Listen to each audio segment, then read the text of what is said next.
silakan on-cam dulu ya.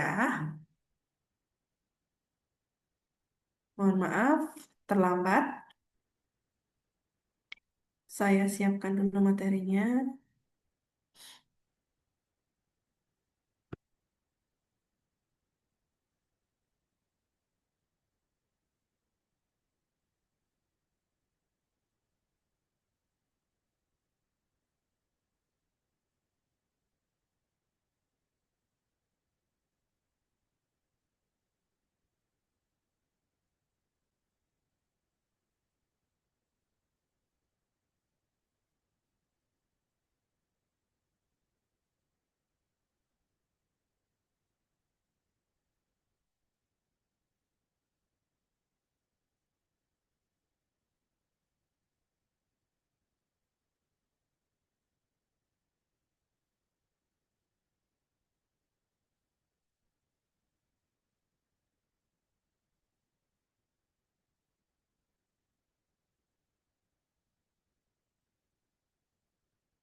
Ini satu kelas ada berapa mahasiswa ya? Satu kelas ada 33, Ibu. Jadi dua kelas 66. Oh, baik. Berarti ada yang belum hadir ya. Oke, kita sambil menunggu.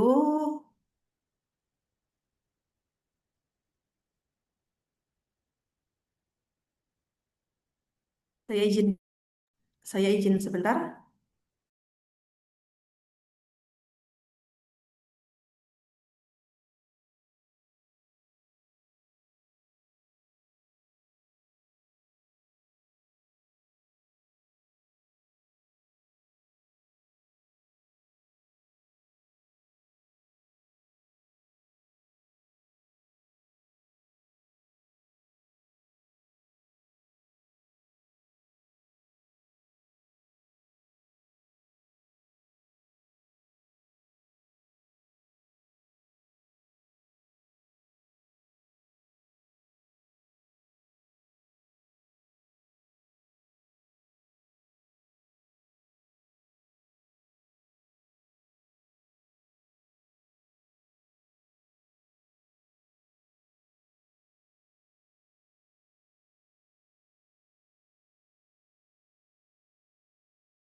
Oke, apakah PPT saya sudah terlihat?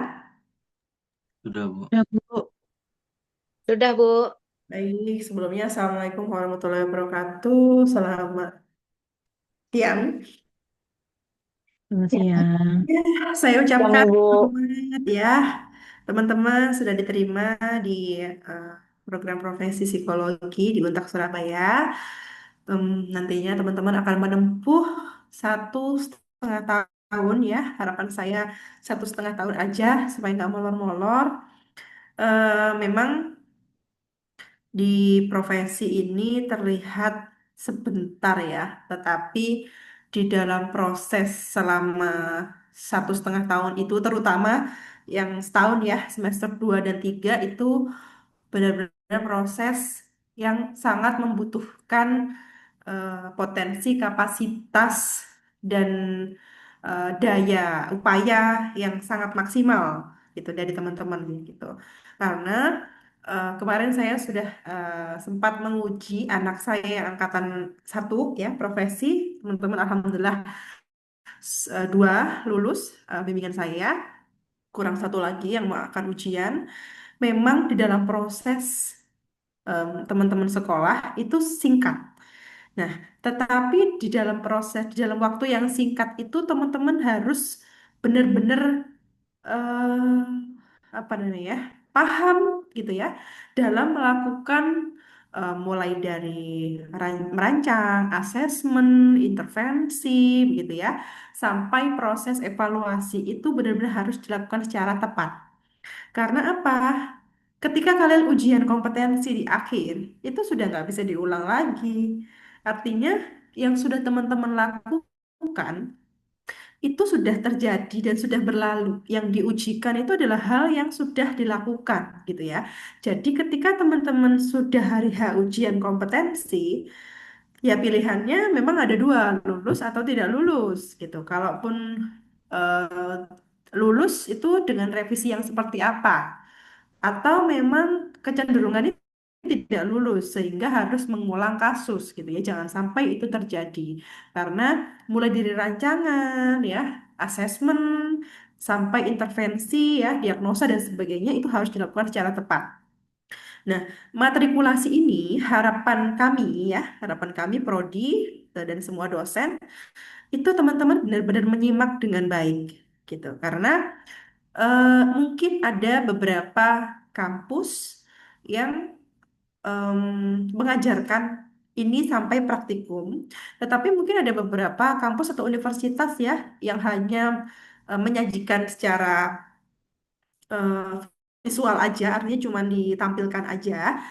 Dan ada yang sama sekali tidak paham terkait 16PF ini, gitu ya. Ini tidak hanya 16PF ternyata, maksud saya untuk semua materi yang diajarkan di matrikulasi ini. Harapan saya teman-teman benar-benar memahami, pay attention ketika dalam proses perkuliahan gitu.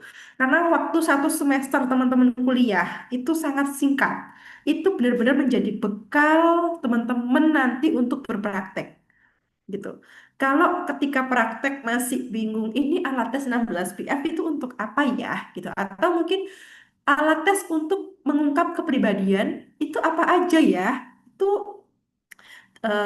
tidak perlu dibingungkan lagi dengan itu begitu nanti ketika sudah terjun praktek ya, sehingga satu semester plus matrikulasi ini harapan saya teman-teman benar-benar stay pay attention, benar-benar eh, ya memusatkan perhatian pada materi masing-masing materi gitu ya.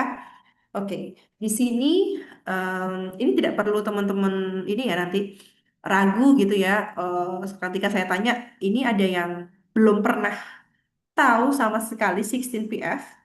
Mungkin teman-teman ada yang belum pernah tahu sama sekali 16PF. Nggak perlu malu atau sungkan ya, supaya saya bisa memetakan, mengidentifikasi gitu. Kira-kira ada nggak yang belum belum tahu gitu. Mungkin bisa raise hand. Oke. Mbak Nurul, ini em, belum atau memang di kampusnya hanya sekilas dan lupa atau bagaimana? Dulu hanya sekilas dan sepertinya udah lupa. Baik, nggak apa-apa. Selain Mbak Nurul, mungkin ada lagi teman-teman? Ya, Mbak Venezia, lupa juga atau gimana? Iya, lupa juga sih, Bu, karena gap Hmm. year-nya terlalu jauh, jadi udah lupa. Berapa tahun ini? Saya lulus 2011. Lulusnya ya, Iya, lulusnya. Kalau Bu Nurul tahun berapa lulusnya? 2007. Luar biasa senior nih ya. Baik, nggak apa-apa ya, karena memang tapi luar biasa ya, artinya gap year-nya sejauh itu tapi masih semangat untuk belajar gitu. Jarang terjadi memang. Oke, baik teman-teman. Mungkin jadi oke Mbak Rahmi juga ya. Mbak Rani, apakah di kampusnya atau di universitasnya belum diajarkan atau memang lupa? Belum ya? Oke. Oke. Iya. Mungkin materi 16 PF ini nggak akan selesai sampai jam 4 ya, karena memang materinya nggak sebanyak itu sebenarnya kalau untuk matrikulasi. Karena 16 PF ini juga selain instruksinya juga lebih cenderung mudah gitu ya. Mungkin hari ini kita fokus pada sekilas terkait ini aspek yang mau diungkap apa sih dan 16 PF ini sebenarnya digunakan untuk apa, situasi apa dan mengungkap apa gitu ya. Nanti ketika sudah masuk materi perkuliahan akan ada praktikum juga. Nanti di situ mungkin bisa lebih dalam bagaimana instruksi secara detail, bagaimana cara scoringnya, lalu membaca hasil interpretasi itu seperti apa, belajar interpretasi seperti apa, nanti akan diajarkan di materi perkuliahan gitu. Untuk saat ini yang sekilas saja, jadi mungkin kita nggak akan sampai jam 4, nggak apa-apa ya teman-teman. Oke, mungkin ada yang keberatan gitu. Saya harus sampai jam 4 Bu, kalau misal lebih dari jam 4. Nggak apa-apa, Bu Eti. Oke, baik Winka. Ya, 16 PF atau 16 personality factor. Ya, dan itu sudah jelas ya personality factor. Jadi ada 16 faktor-faktor kepribadian gitu. Jadi Bapak Ibu atau teman-teman di sini nanti kalau menentukan alat tes kepribadian apa saja, salah satunya ini 16 PF atau 16 PF gitu ya. Jangan ditanya 16 PF untuk mengungkap tes IQ gitu atau mengungkap IQ atau sikap kerja masih bisa ya, tapi kepribadian di tempat kerja gitu. Tapi kalau tes IQ jangan sekali-kali menyebut 16 PF gitu. Nah, bagaimana 16 PF ini terbentuk? Kenapa kok bisa 16 faktor ya? Ini yang disajikan di 16 PF ini gitu. Kenapa kok enggak 12 personality factor gitu ya? Kenapa kok enggak 11 personality factor gitu ya? Jadi awalnya memang 16 PF ini diciptakan oleh Raymond Bernard Kettle ya pada tahun 1972. Ini sudah sangat lampau, sangat lama memang alat tes ini disusunnya berdasarkan pendekatan traits untuk mengungkap kepribadian. Ini agak berbeda dengan EPPS. Nanti akan ada materi lagi EPPS. Mungkin bisa jadi saya juga yang akan mengisi. Ya, kalau EPPS itu pendekatannya menggunakan ini ya, need ya, need kebutuhan. Tapi kalau 16 PF ini berdasarkan pendekatan traits atau sifat-sifat yang mengungkap kepribadian gitu. Berbeda. Teori Ketel tentang kepribadian ini agak Inggris dikit ya, Dek, ya. Inggris dikit ini. Personality is that which permits a prediction of what person will do in a given situation. Jadi kepribadian itu adalah sesuatu yang diprediksi pada seseorang pada situasi tertentu gitu ya, a given situation, pada situasi tertentu gitu. Bagaimana kita bisa memprediksi orang itu akan berbuat apa sih? Orang itu akan bersikap seperti apa sih ketika dihadapkan pada situasi ini? Seperti itu. Ciri sifat atau trait tadi ya, pendekatan yang menggunakan trait merupakan titik sentral dalam membicarakan kepribadian gitu. Sifat atau traits menunjukkan individualitas seseorang. Artinya, setiap orang itu punya traits yang unik-unik yang berbeda-beda. Gitu. Setiap individu itu punya ciri-ciri sifat yang bersifat individualitas atau berbeda-beda. Nah, sifat sendiri adalah keajegan yang tampak dari kebiasaan tindakan yang diulangi. Ya, ini sebenarnya materi sejak S1 ya di teori kepribadian. Ini sudah dibahas di S1, tapi ini saya berusaha untuk merecall kembali. Jadi sifat itu adalah kebiasaan-kebiasaan yang diulangi, yang sifatnya ajak. Jadi kalau dilakukan terus-menerus secara intens, mulai dibiasakan ya sejak kecil, bagaimana ibu kita memperlakukan, memberikan apa namanya ya, insight pada kita sejak kecil, ini loh begini loh caranya, dan ajak ya, itu akan membentuk diri kita yang seperti sekarang gitu. Dan sifat kita itu karena keajekan kebiasaan-kebiasaan yang sudah kita lalui gitu. Nah, personality traits ya, karena pendekatan yang menggunakan traits, jadi di sini akan banyak mengungkap kata traits atau sifat. Personality traits itu dibagi menjadi tiga. Temperamen, motivation, dan ability. Temperamen itu adalah concernnya ya, maksudnya adalah concern with how a person behaves. Itu bagaimana seseorang akan berperilaku. Kalau motivation itu adalah deals with why one behaves. Itu kenapa? Kenapa kok orang ini berperilaku begini? Kenapa kok orang ini akhirnya bertindak seperti ini? Ya, kalau temperamen itu berkaitan dengan bagaimana. Kalau dalam situasi seperti ini, bagaimana dia merespon? Bagaimana dia berperilaku? Bagaimana dia bertindak? Kalau ability refers to how far or how fast one can perform. Ya, seberapa jauh atau seberapa cepat sih orang itu merespon. Jadi artinya berbeda ya. Personality traits itu dibagi menjadi tiga tiga hal ya, terkait temperamennya ya, bagaimana dia berperilaku, kemudian terkait dengan motivationnya ya, kenapa dia melakukan hal tersebut ya, motif ya, kemudian terkait ability, kemampuannya dia seberapa cepat, seberapa jauh dia bisa bertindak seperti itu. Nah, kemudian dari ketiga personality traits tersebut, Ketel itu mengidentifikasi ada 35 primary traits. Ada 35 sifat-sifat dasar ya yang dimiliki oleh individu. Of these factors, dari 35 sifat dasar tersebut, ada 23 characterize the normal population and 12 measure the pathological dimension. Ya, jadi ada 23 itu karakteristik normal population dan 12 sisanya ya, dari 35 itu 23 dan 12 itu measure the pathological dimension. Ya.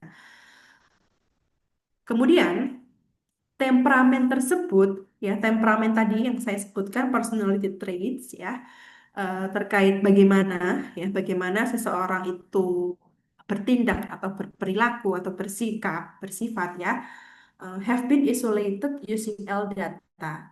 Maksudnya diungkap menggunakan L-data atau live report dan Q-data atau kuesioner gitu. Jadi temperamen-temperamen tersebut itu diidentifikasi menggunakan dua cara, menggunakan live report dan kuesioner. Sampai sejauh ini maksudnya paham ya? Trait-trait seseorang tadi loh, trait-trait seseorang itu diungkap menggunakan live report, L data, dan Q data atau kuesioner. Dia menggunakan dua cara. Oke, saya lanjutkan biar lebih paham. Nah, dari 23 normal trait tadi, ini ya, 23 dari 35 turun menjadi 23 dibagi dua ya, dari 35 sifat dasar dibagi dua, ada 23 normal traits ya, dan ada 12 pathological dimension. Tuh, pathological dimension, dimensi patologis, intinya sudah bersifat gangguan. Kemudian yang normal tadi dari 23 normal traits dibagi lagi berdasarkan cara pengambilan datanya. Nah, 7 sifat diperoleh melalui L-data. L-data tadi live report ya. Dari 23 turun lagi ya, tadi jadi 7 dan 16. Nah, 16-nya ini diperoleh melalui Q-data. Nah, pada akhirnya inilah yang disebut 16 PF karena dari 16 faktor-faktor traits yang bersifat normal itu yang bisa diungkap menggunakan kuesioner gitu. Jadi runtutannya seperti itu. Jadi ada 35 sifat dasar manusia dibagi dua, ada 23 normal traits ya, dan ada 12 pathological dimension. Nah, cara memperoleh datanya dibagi lagi. Dari 23 normal traits itu 7 sifat diungkap menggunakan L-data atau live report. Nah, ini memang tidak kita pelajari. Jadi kalau teman-teman tanya, Bu, apa saja ini faktor tersebut, memang tidak dibahas. Hmm. Kalaupun memang mau dibahas, silakan nanti baca di jurnal atau buku yang ada ya. Nah, yang kita fokuskan adalah pada 16 sifat yang diperoleh melalui kuesioner. Nah, ini pada akhirnya menjadi 16 PF, 16 Personality Factor Questionnaire atau 16 PF yang kita kenal sekarang. Begitu. Asal usulnya itu seperti itu. Jadi nggak serta-merta eh, 16 ya karena apa namanya pingin aja 16 gitu, tapi ada sejarahnya gitu. Oke, sampai sejauh ini penjelasan saya bisa diterima? Bisa, Bisa, Bu. Bu. Bisa, Baik. Bu. Ada pertanyaan dulu? Belum? Masih belum. Oke. Belum ada. Teman-teman nanti kalau menemui 16 PF itu sebenarnya bentuknya ada banyak ya. Bentuknya ada form A paralel dengan B itu untuk usia 16 tahun atau pendidikan akademis ya. Jumlah soalnya 187 butir dan form C. Nah, form C paralel dengan D ini form C ini sebenarnya yang umum umum banyak ditemukan, banyak digunakan ya untuk usia 16 tahun ke atas atau pendidikan SLTA. Jumlah soalnya 105 dan form E ini jarang jarang digunakan dan sejujurnya saya sendiri belum pernah menggunakan form E untuk orang dewasa namun kemampuan membacanya tidak tinggi atau pendidikannya kurang ya atau rendah gitu. Jadi yang umum digunakan itu form C atau form A itu masih eh, pernah saya gunakan tapi jarang. Yang paling sering menggunakan form C karena sifatnya umum dan pendidikannya SLTA gitu ya. Karena klien-klien yang biasa saya masuk ke UPKP itu tidak semuanya lulusan atau pendidikan akademis tinggi gitu ya. Jadi pendidikannya masih minimal SMA gitu. Nah, turunan-turunannya lagi, ini sebenarnya ada banyak lebih spesifik. Tetapi memang sampai sejauh ini saya belum pernah menggunakannya, ya, dan belum pernah mengakses ini belinya di mana. Di Indonesia, saya juga kurang tahu ya, di Indonesia sudah ada atau belum terkait ini. High School Personality Questionnaire, Children Personality Questionnaire, Early School Personality Questionnaire, dan Clinical Analysis Questionnaire atau CAQ untuk kasus klinis. Sebenarnya setiap usia itu ada sendiri untuk alat tesnya gitu. Cuman saya belum pernah mengakses ya gitu. Nah, sekarang kita masuk ke masing-masing faktor. Sebelum masuk ke masing-masing faktor, mungkin ada pertanyaan dulu buat saya atau mungkin masukan atau tambahan, silahkan. Belum? Belum ada, Bu. Baik, saya lanjutkan dulu untuk masing-masing faktornya. Jadi dari 16 itu ada faktor A, B, C. Ya, ini saya sebutkan dulu untuk hurufnya. Faktor E, faktor F, faktor G, H, I, J nggak ada ya, L, M, N, O, Q1, Q2, Q3, Q4. Nah, berhenti sampai di sini. Masing-masing faktor kita ungkap satu persatu ya. Faktor A. Ini secara singkat, faktor A itu membahas terkait sifat yang berhubungan dengan adaptasi dan kesediaan untuk bekerja sama. Gitu ya. Jadi bagaimana kita sebagai individu, saya atau teman-teman itu untuk mengungkap kita ini bisa nggak sih beradaptasi dengan baik, terutama di lingkungan yang baru ya dan kesediaan untuk bekerja sama. Kita ini tipe orang yang mudah untuk mengiyakan keputusan kelompok atau kita ini orang yang punya kemauan lain gitu ya terhadap keputusan kelompok atau punya eh, POV lain gitu terkait ketika kita berada di dalam suatu kelompok. Ini bisa diungkap melalui faktor A.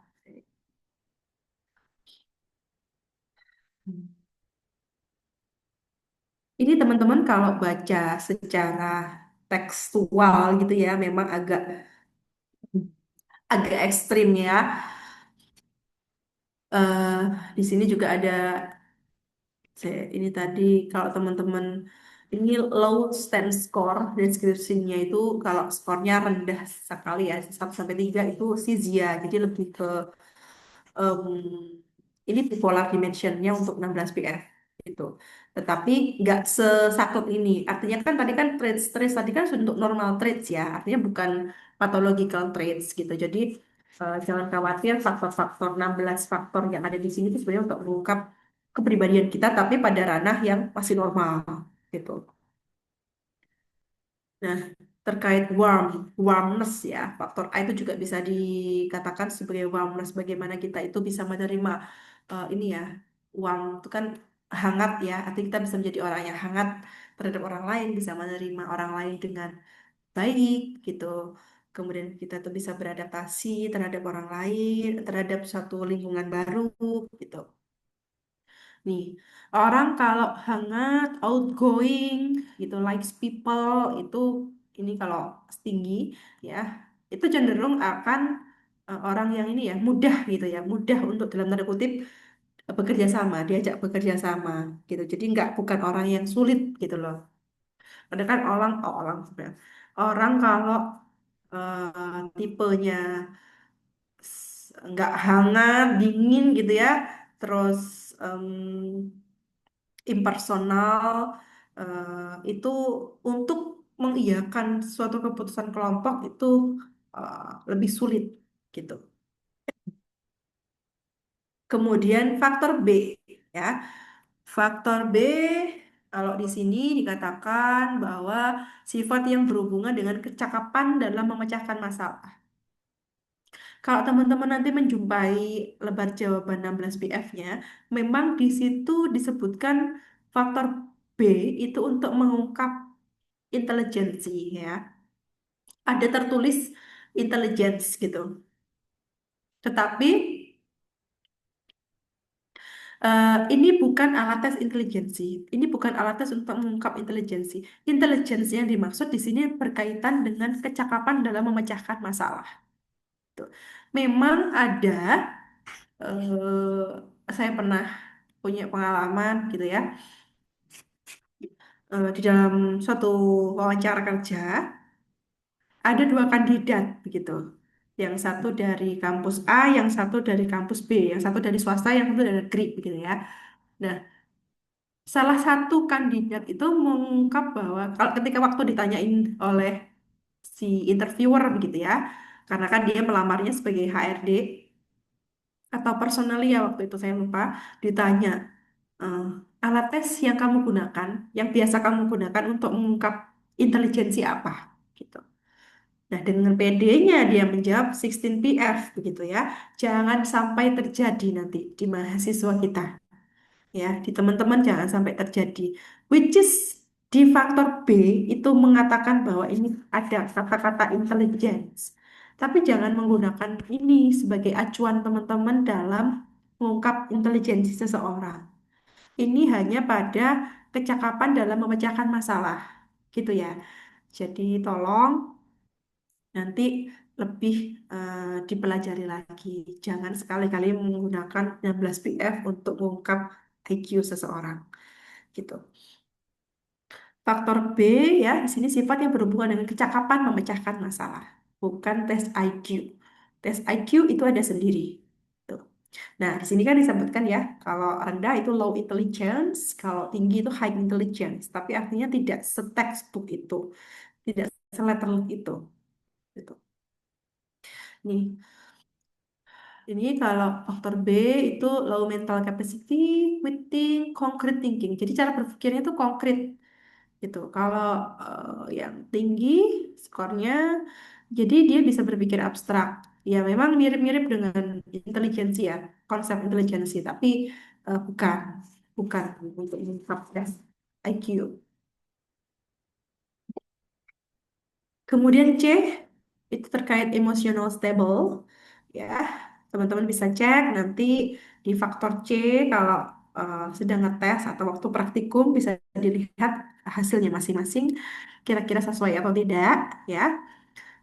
Faktor C ini terkait stabilitas emosi. Jadi kalau rendah, emotionally less stable, affected by feelings, jadi gampang dipengaruhi oleh perasaan, easily upset, gampang marah, ya, changeable, jadi berubah-ubah. Suasana hatinya tuh mudah berubah gitu. Tapi ingat, ini normal traits ya. Jadi yang diungkap tuh masih pada tahap yang normal, bukan pada gangguan. Kalau eh, skornya tinggi, artinya emotional stable, faces reality ya, dan calm, tenang, matang gitu ya, tidak mudah terpengaruh oleh perasaan. Jadi bagaimanapun situasinya, ketika dia tidak suka sama seseorang, dia tidak disukai seseorang, atau mungkin dia berada pada situasi yang tidak nyaman, kurang nyaman, ya tetap stabil aja gitu, nggak mempengaruhi sikapnya dia. Ini bisa dicek nanti ketika teman-teman sudah mengerjakan. Gitu. Kemudian faktor E ada dominance ya. Faktor E terkait obedient, submissive, conforming, accommodating, easily led, docile dan sebagainya. Nah, ini di sini dikatakan kalau faktor E itu berhubungan dengan keberanian, ketegasan dan keyakinan diri. Tuh, jadi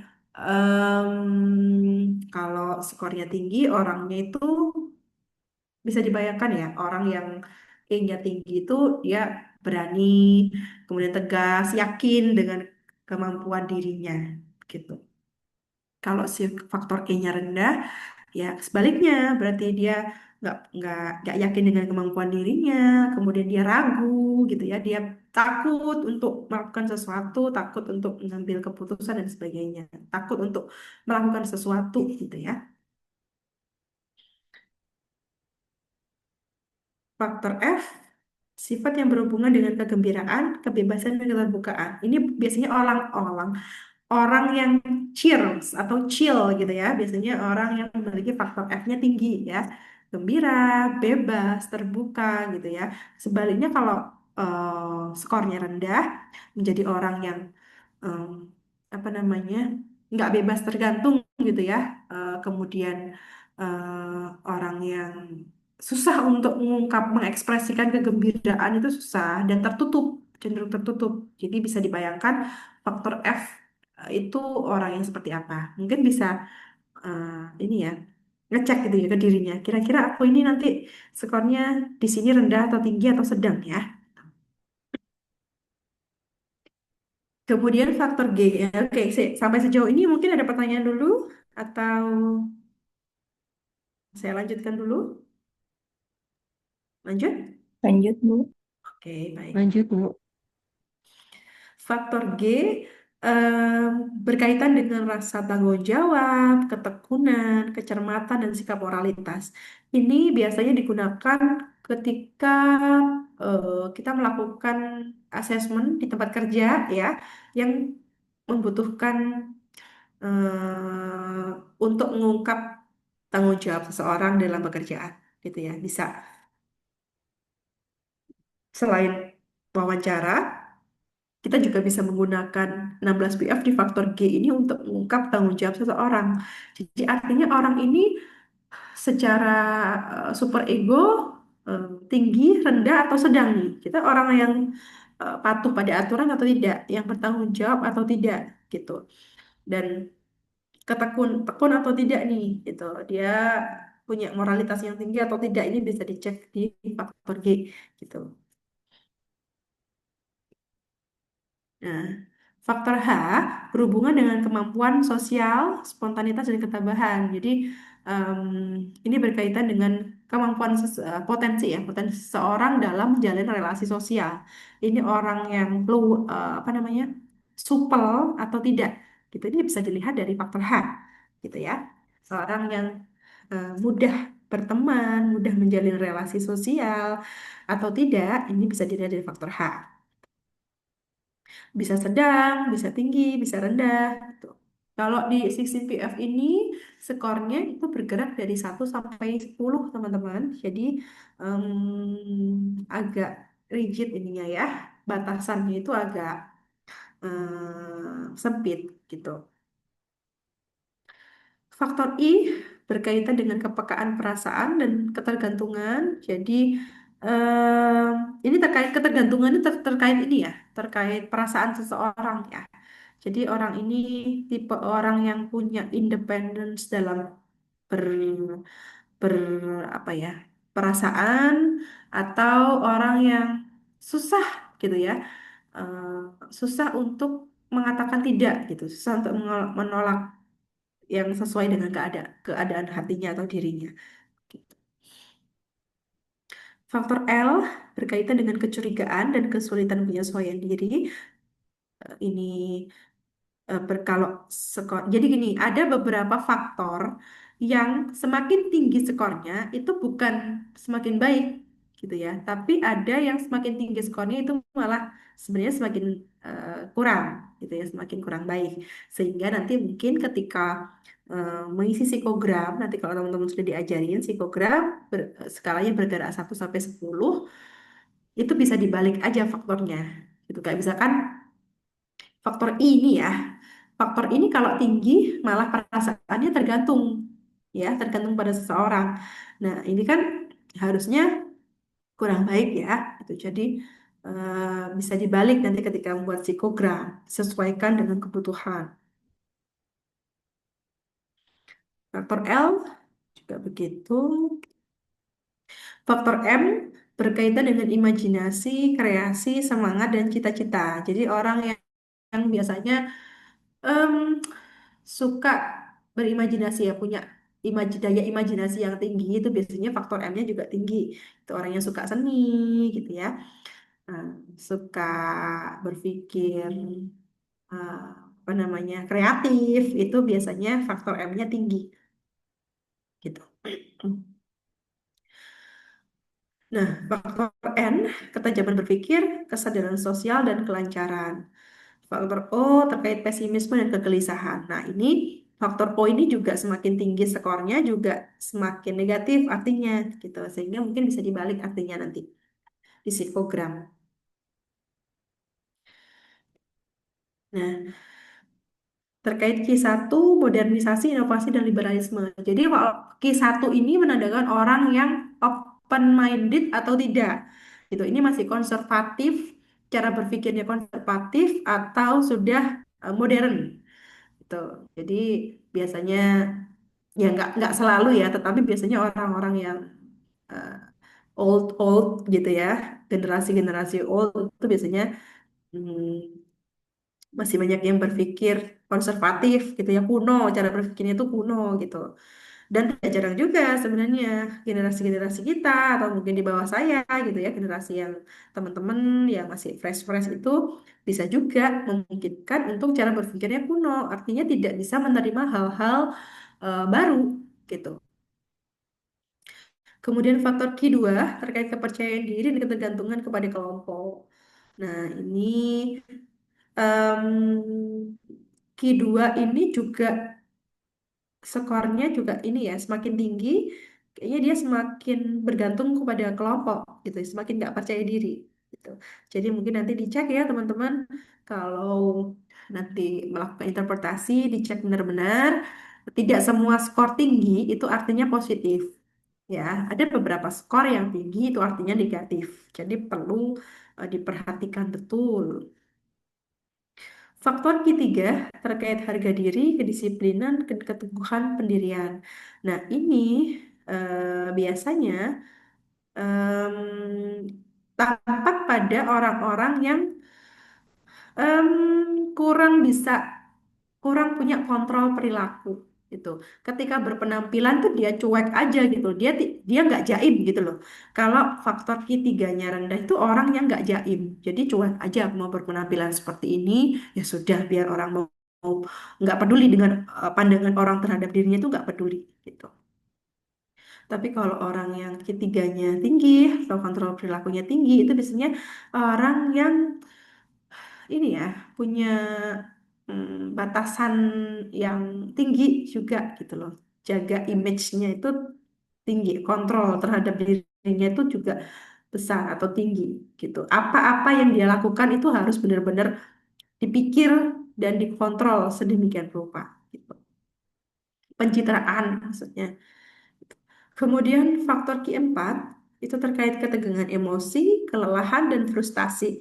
Ini tampak pada orang-orang yang misal ya, ketika dia dihadapkan pada situasi menekan atau penuh tekanan, dia orang yang panik kan, atau orang yang tetap tenang gitu.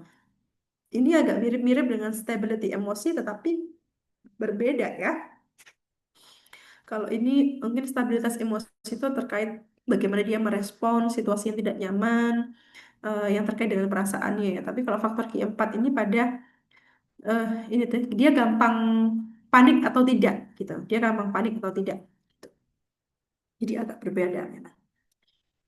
Oke, ini untuk scoring mungkin belum saya sampaikan dulu ya. Nanti sekilas aja ya saya sampaikannya karena nanti akan ada sesi tersendiri ya. Di sesi praktikum dengan saya. Saya nggak tahu sih dengan saya atau tidak, tapi dengan Prodi akan ada sendiri gitu. Oke, sebelum kita masuk ke scoring, mungkin ada em, ini namanya pertanyaan. Izin nanya Bu. Silakan Mas Fikri. Ya, baik, terima kasih Bu. Saya ingin bertanya mengenai tes 16PF ini ya Bu. Kan tadi jelaskan kalau misalkan 16PF ini kan tes yang digunakan untuk mengungkap kepribadian dari seseorang. Nah, Mm-mm. apakah misalkan contoh di setting tempat kerja nih Bu, seleksi karyawan, Mm-mm. itu apakah 16PF ini cukup hanya untuk satu itu aja atau memang harus dibarengi lagi dengan tes-tes kepribadian lain atau apakah ada alat tes yang mungkin bisa dibarengi dengan EPP apa 16PF ini biar nanti dapat menguatkan 16PF ini, Bu. Terima kasih. Oke, terima kasih Mas Fikri. Ini pertanyaannya sudah ini ya, futuristik ini ya.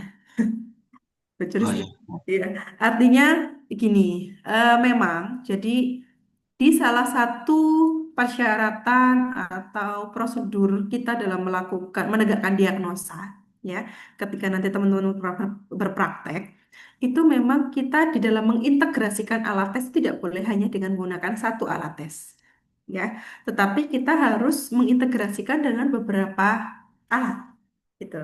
Jadi memang tidak boleh kita menggunakan satu alat tes. Terutama ini sih kan sifatnya ini ya, inventory ya.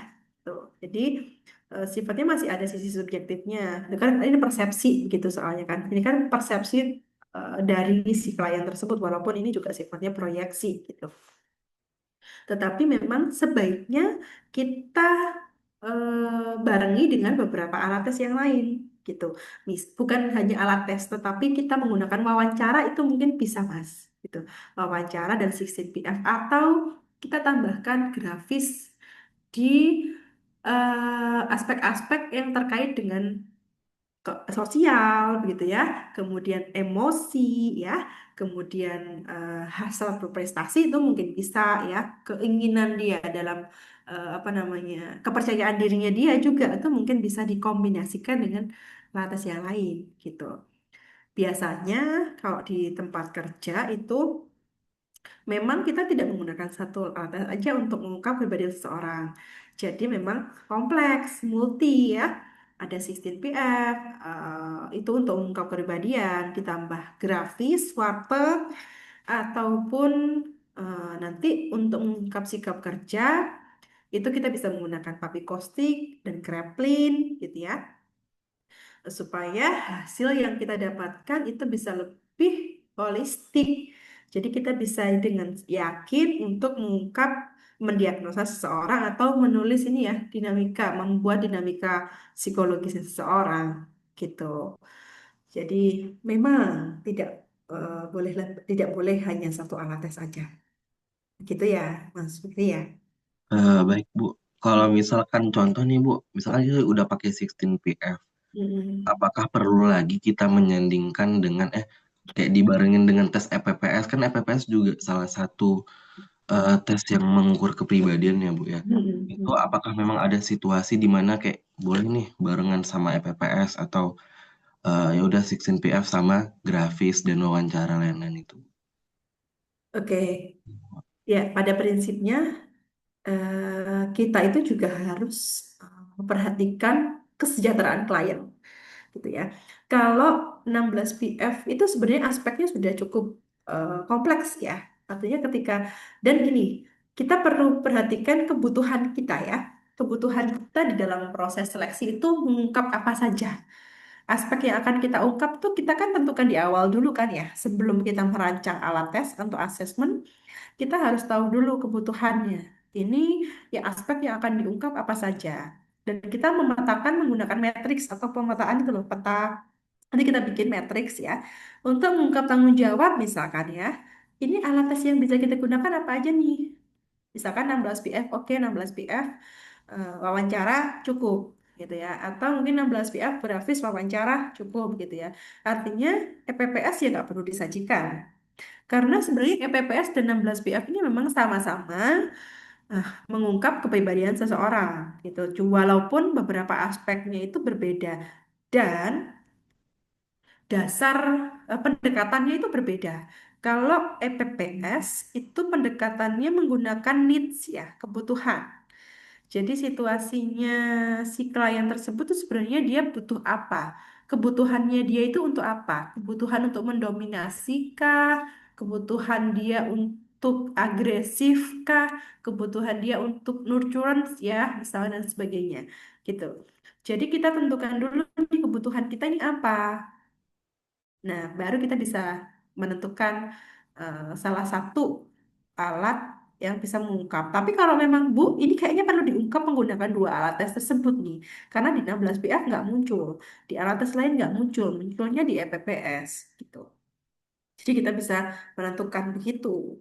Kalau memang itu diperlukan dua-duanya, silahkan. Tapi kalau memang dari salah satu bisa terungkap dan bisa diintegrasikan dengan alat tes yang lain, dikombinasikan dengan alat tes yang lain, ya nggak perlu dua-duanya juga gitu. Jadi di sisi lain memang kita butuh banyak informasi terkait klien ya, butuh banyak data gitu. Tetapi ketika dalam proses asesmen itu kita juga perlu memperhatikan kesejahteraan klien. Waktu kan soalnya, waktu juga lumayan kan untuk mengerjakan banyak alat tes itu kan juga waktu, tenaga, pikiran dan sebagainya. Gitu ya, Mas Fikri. Baik Ibu, terima kasih. Ya, sama-sama Mas. Oke, silakan Mbak. Siapa Mbak Rahmi dulu atau Mbak Amanda dulu? Mbak Rahmi ya. Ya, Bu, mau tanya Ya. masalah faktor tadi yang saya lihat ya, Bu, ya, faktor H dan faktor A itu menurut saya hampir sama ya, Bu, ya, tentang eh, yang faktor A kan tentang adaptasi, yang faktor H itu tentang sosialisasi, Mm-mm. sosial dengan seseorang. Nah, pertanyaan saya, misal kalau di faktor A dia rendah, tapi di faktor H dia tinggi, itu gimana ya, Bu? Oke, ya. Ini teman-teman kita cek ya. Faktor A itu sifat yang berhubungan dengan adaptasi dan kesediaan untuk bekerja sama. Gitu ya. Kalau faktor H itu lebih ke kemampuan menjalin relasi sosial gitu. Orang yang kemampuan hanya ya, kemampuan mampu menjalin relasi sosial itu belum tentu uang juga. Tapi bisa juga jadi iya. Karena berbeda ya orang yang hangat dengan orang yang supel itu kan berbeda. Orang yang mudah mudah mencari teman, mudah mengawali relasi, ya, mudah membuka diri untuk menjalin relasi sosial itu kan berbeda dengan orang yang hangat ya. Gitu, orang yang hangat itu walaupun dia tidak membuka diri terlebih dahulu ketika menjalin relasi, tetapi ketika dia ternyata kita ajak untuk berdiskusi, kita ajak untuk kita yang mengawali dia untuk membuka diri. Oh, ternyata orang ini hangat. Belum tentu dia mengawali dulu nih. Belum tentu dia orang yang supel. Belum tentu dia orang yang luas dalam menjalin relasi sosial. Jadi bisa jadi berbeda gitu sebenarnya. Gitu mungkin bedanya di situ.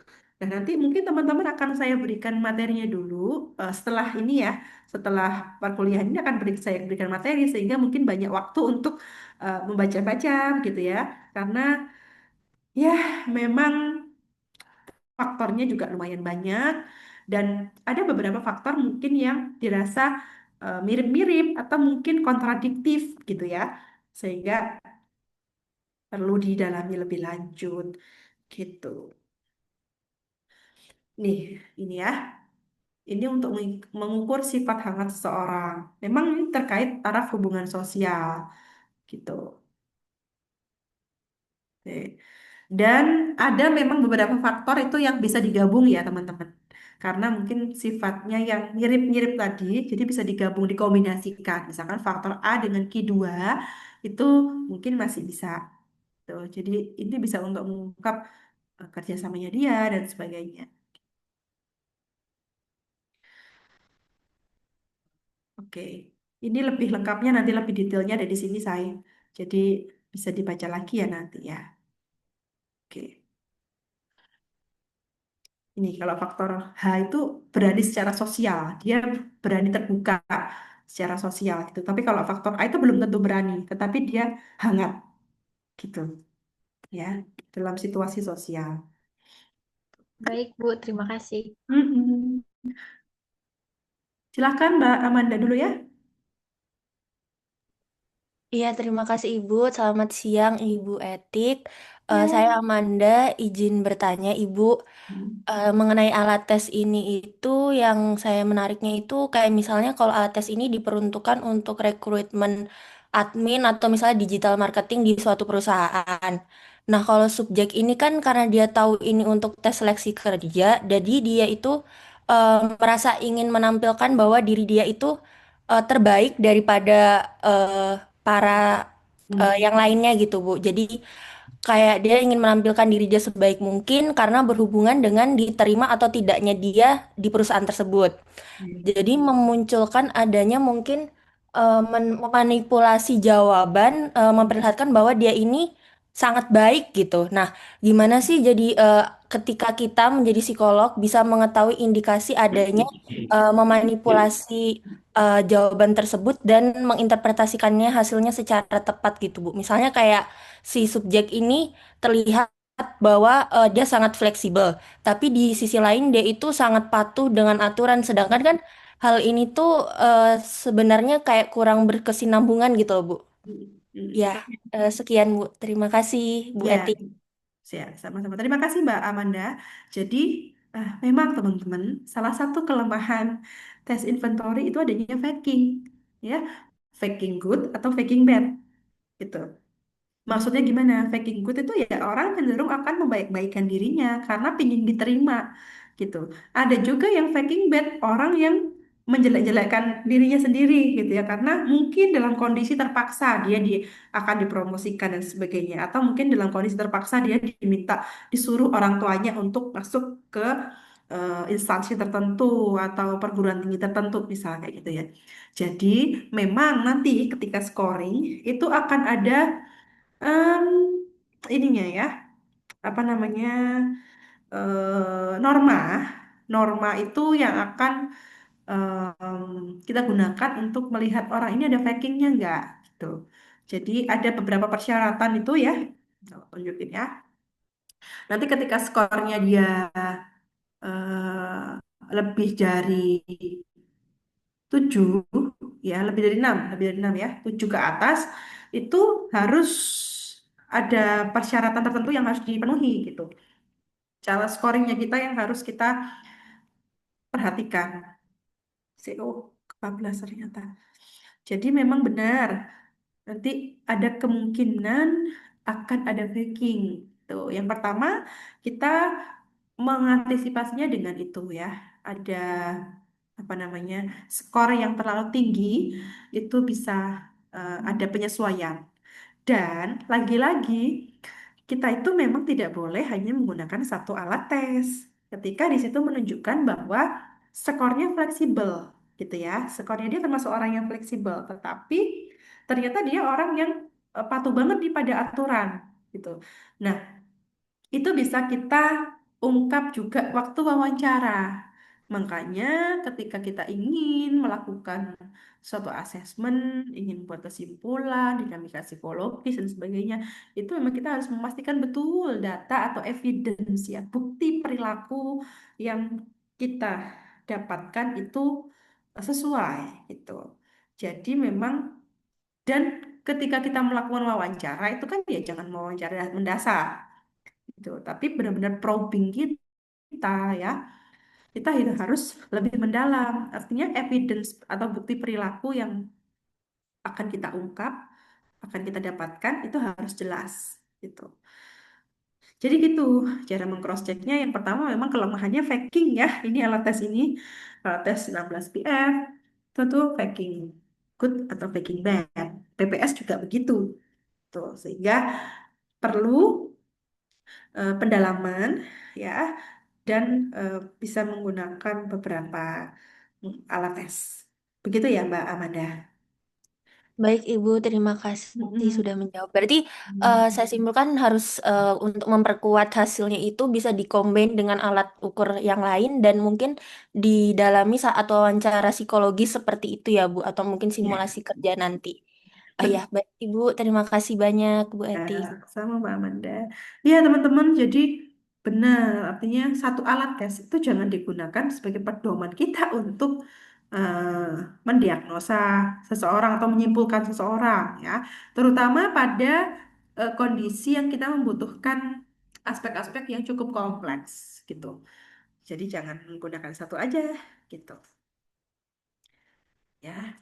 Walaupun memang validitasnya alat tes ini sudah ini ya sudah valid gitu ya, tetapi ya tetap manusia itu kan kompleks ya, manusia itu kan kompleks jadi eh, tidak bisa menggunakan satu alat tes saja. Sebentar, saya izin ngecas laptop dulu sebentar.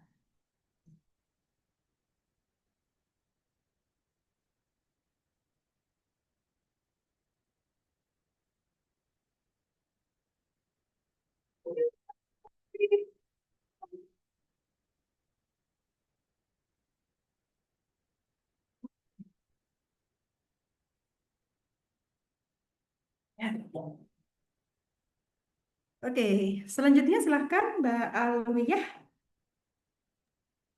atau Baik, Mbak. Ibu. Oh, Terima kasih. Oke, silakan. Eh, Ibu, izin saya mungkin bertanya tentang penjelasan Ibu tadi ya, tentang kalau yang diungkap di faktor B itu bukan intelijensi, tetapi lebih ke arah penyelesaian masalah. Nah, ini apa yang membuat konteksnya jadi, mungkin ada contoh Ibu, konteksnya jadi berbeda dengan SE pada tes intelijensi IST mungkin, atau yang lain seperti. Saya mohon maaf Bu, belum nangkep yang itu. Kemudian yang kedua, di antara semua faktor tadi, itu ada faktor apa saja yang kemudian akan di reverse ketika kita membuat psikogram. Itu kan ada nanti yang tinggi nanti dibalik jadi kayak ya akan di reverse gitu. Seperti terima kasih Bu. Oke, baik saya jawab yang pertama dulu ya, Bu Alwiyah ya. Jadi kalau di dalam tes intelijensi itu memang terutama kalau ini kan sistem PF ini kan untuk orang ini ya, harusnya untuk untuk tempat kerja itu kan orang-orang dewasa gitu ya. Artinya umurnya itu usianya itu juga udah em, di atas 16 tahun gitu. Biasanya kalau tes intelijensi pun juga harusnya disesuaikan dengan usianya gitu. Nah, kalau tes intelijensi itu biasanya untuk mengungkap kemampuan berpikir atau kapasitas kognitif ya yang lebih kompleks gitu. Artinya ada kemampuan logika, analisa, kemudian kemampuan daya bayang ruang, berhitung, lalu kemampuan dalam ketepatan dalam pembuatan keputusan ya, kompleks dan banyak yang bisa diungkap. Gitu.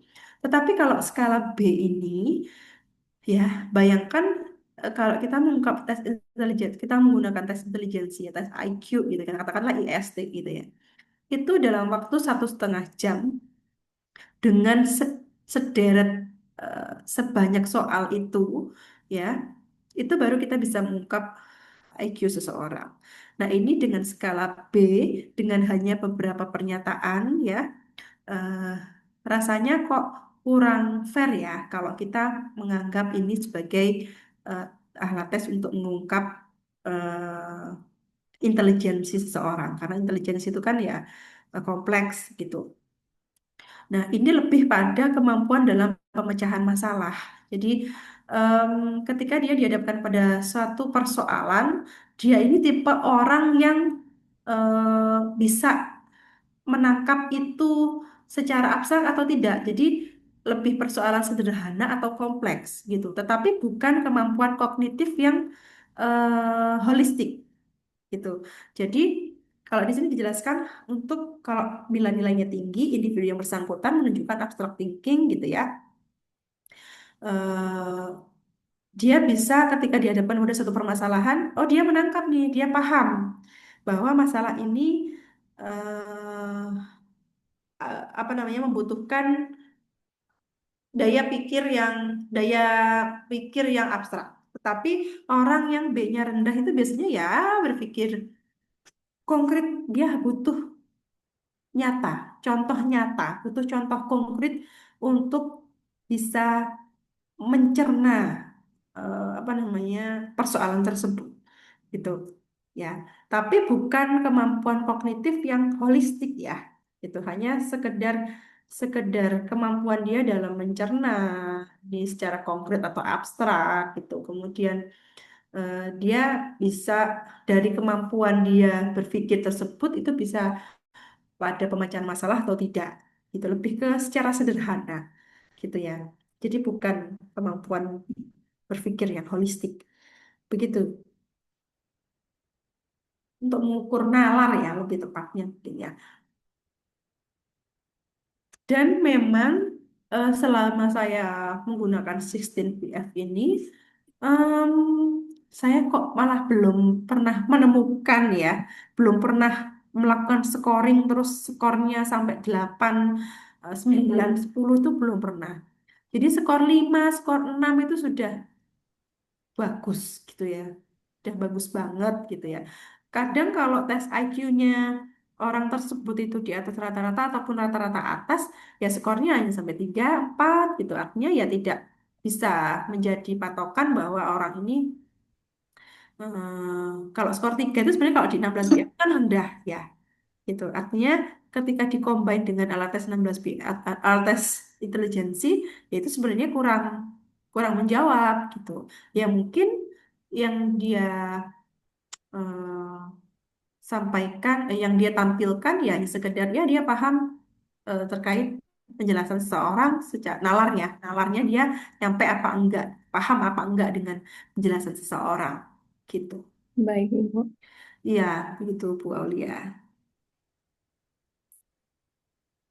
Terima kasih. Baik, Bu. Masih pertanyaan kedua tadi, Bu. Oh ya, yang kedua apa ya tadi Bu? Maaf saya lupa. Di antara itu faktor-faktornya, eh, mana mana faktor yang mesti kita reverse saat Oh, yang di reverse tadi ya. ya. Oke, ya ini karena mungkin saya belum menunjukkan secara detail ya terkait alat tesnya. Kemudian, ini kalau Ibu mungkin bisa pegang LJK-nya, itu bisa lebih mudah terlihat ya. Sebentar. Hmm.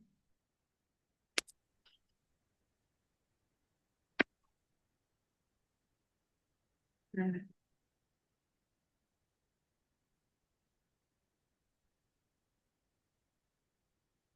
nah, ini juga sudah nanti di PPT ini juga sudah dijelaskan ya.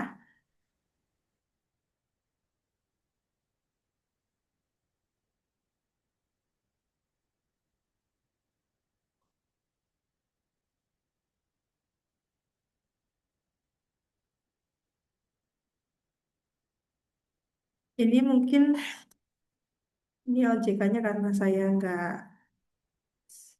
sampaikan ya.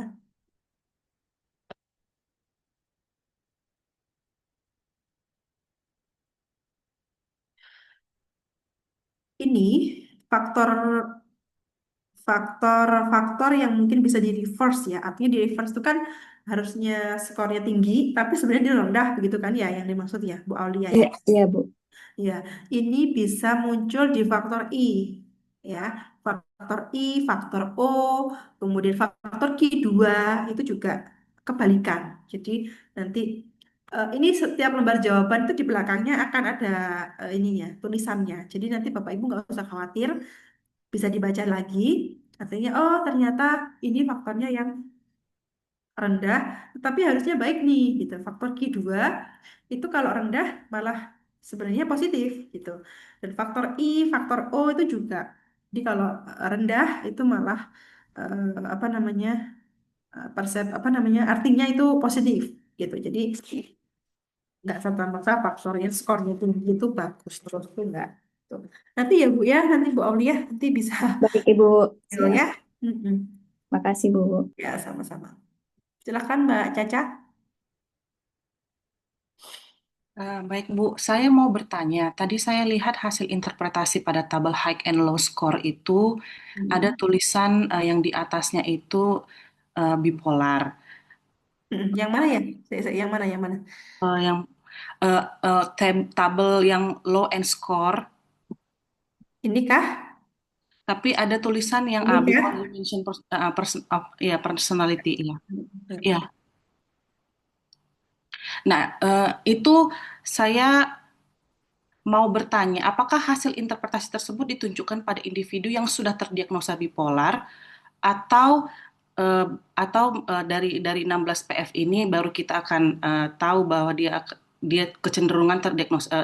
kecenderungan bipolar. Kalau hal itu terjadi, apakah interpretasi juga akan berbeda dengan diagnosa yang lain, dengan abnormal lainnya gitu, Bu? Baik, terima kasih Mbak Caca. Ya, jadi sebenarnya 16 PF ini kan tadi saya sebutkan ada banyak macamnya ya. Ada form A, form C, dan form E gitu. Nah, untuk form C itu biasanya untuk orang-orang yang normal pada umumnya, karena memang traits ini kan didesain trait-trait yang normal tadi ya, 23 normal traits tadi ya. Nah, faktor form A pada 6 form A16 PF itu itu bisa mengungkap ke gejala klinis seseorang sebenarnya. Cuman memang kalau di sini bipolar dimensions of 16 PF di sini artinya mengarah kecenderungan ya. Gitu. Jadi kalau jadi orang belum tentu orang bipolar itu semua faktornya akan seperti ini gitu. Tapi ada beberapa gejala bipolar yang mungkin bisa diungkap menggunakan 16PF ini. Tapi biasanya 16PF yang form A yang digunakan. Kalau form C itu biasanya untuk umum, untuk orang formal umum. Nah, form A itu biasanya untuk ya memang bisa untuk orang umum dan sekaligus bisa kita mengungkap kecenderungan klinis, gangguan klinis seseorang. Gitu. Jadi tidak saklek begini ya. Tapi kecenderungannya orang dengan bipolar itu akan seperti ini. Gitu. Berarti form yang akan dilakukan tes itu berbeda dengan orang normal pada umumnya ya, Bu ya? Ya, ada form, tapi form A itu bisa juga sih kalau mau digunakan untuk orang umum tuh bisa. Tapi kalau memang misal kebutuhannya itu urgensi terkait kepribadiannya itu lebih dominan, itu bisa menggunakan form A gitu ya. Jadi misal dia bekerja, dia mungkin untuk kasus seleksi karyawan, tetapi eh, apa namanya, mungkin untuk pekerjaan-pekerjaan yang itu tingkat urgensi terkait kepribadian itu lebih tinggi gitu ya. Misal di luar negeri untuk ditempatkan di luar negeri dan bisa itu pekerjaan yang kompleks di bawah tekanan dan sebagainya. Mungkin bisa kita ungkap juga di 16 PF yang form A itu gitu. Ya, jadi walaupun nanti hasilnya juga terkait ternyata dia normal juga nggak apa-apa, boleh aja, bisa aja. Oke, Bu, makasih. Ya, Mbak Caca. Ya, Bu Inka. Bu Eti, saya ini ya Bu, turn back ke yang historinya tadi. Kan ada kata Bu Eti tadi, sifat kepribadian atau personality traits-nya 16 PF ini kan dibagi jadi tiga. Ada temperamen, motivation, sama ability. Nah, kalau yang 16 PF ini kan disusun dari temperamen traits yang tadi 35 sifat primer dibagi dua tadi, sehingga bisa ditemukan jadi 16 sifat yang menjadi rujukan 16 PF. Nah, apakah nanti di 16 PF itu juga tidak mengungkap motivation dan ability-nya ya, Bu Eti?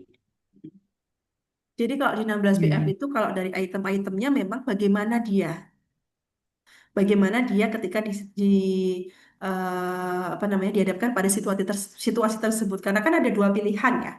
Jadi di 16 PF itu ada 100 yang form C ini ya, yang saya sampaikan ada 105 buah soal. Form A juga sebenarnya konsep konsep pertanyaannya itu sama. Ada 105 buah pertanyaan kalau di form C dengan tiga pilihan jawaban. Nah, jadi kita ini dihadapkan pada misalkan satu pernyataan ya. Kita ini akan memilih bersikap yang mana sih gitu. Ya, bagaimana sih kita akan bersikap itu sih yang diungkap di 16 PF gitu. Jadi tidak mengungkap why, kenapanya itu tidak diungkap. Gitu. Dan sejauh mana itu tidak diungkap memang. Jadi memang yang diungkap bagaimana kita itu akan bertindak, bagaimana kita itu akan bersikap, memilih jawaban yang mana ketika kita dihadapkan pada satu situasi yang dinyatakan tersebut gitu. Contohnya ya, saya bacakan dulu aja. Bacakan contohnya. eh, ada nggak ya nih aku nih bukunya pertanyaannya. Ada ya. Jadi dari 105 soal itu, setiap soal itu ada satu pernyataan dan tiga pilihan jawaban, teman-teman. Nah, saya, ntar ya, tak carikan.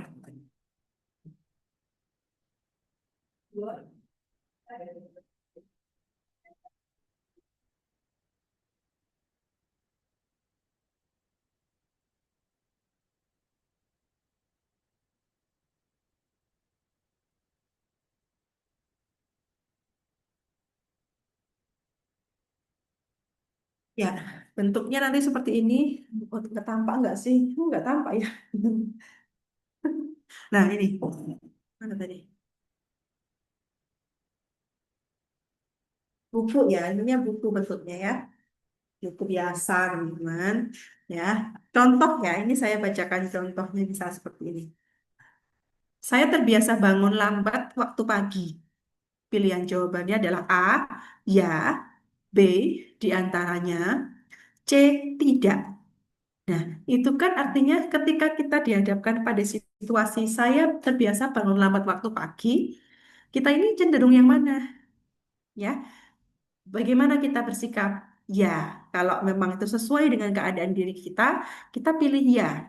Tapi kalau itu tidak sesuai dengan diri kita pilih tidak. Tapi kalau so-so, ya kadang juga, kadang iya, kadang enggak gitu ya. Yaitu diantaranya. Contoh kedua, misal ya, ini ada pertanyaan, pernyataan. Saya, titik dua, A, lebih senang mendengarkan lagu-lagu merdu. B, tidak pasti. C, lebih senang membaca cerita yang menarik. Nah, itu kan kita kan kayak dihadapkan pada suatu pilihan. Ini kita pilih yang mana nih? Kita mau bertindak seperti apa nih? Gitu. Kita ini tipe orang yang mana sih? Gitu. Itu lebih mengungkap pada temperamen kita, gitu ya. Bagaimana kita bersikap, bagaimana kita bertindak, gitu. Jadi kalau why itu tidak terungkap di sini, memang. Nah, mungkin itu bisa digali ya nanti ketika wawancara, karena itu tidak terungkap eh, terkait motivasinya dia. Kenapa kok dia eh, bangun lambat waktu pagi? Itu kan tidak ada alasannya di sini. Nanti digali lagi waktu wawancara. Gitu. Karena kan mungkin ini bisa eh, ya memang hasilnya nanti kan berupa scoring dan sudah masuk ke faktor-faktor ya. Nanti teman-teman bisa cek kok waktu perkuliahan. Kira-kira faktor A itu em, apa namanya, mengungkap nomor berapa saja sih gitu.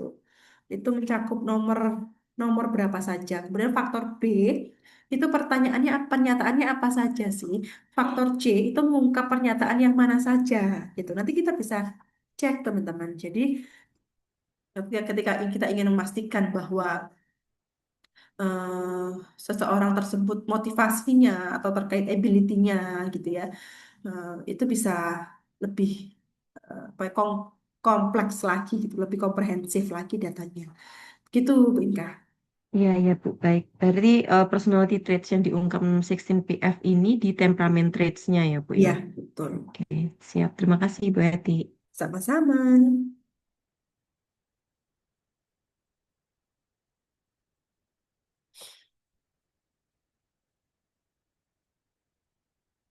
Oke. Ada pertanyaan lagi?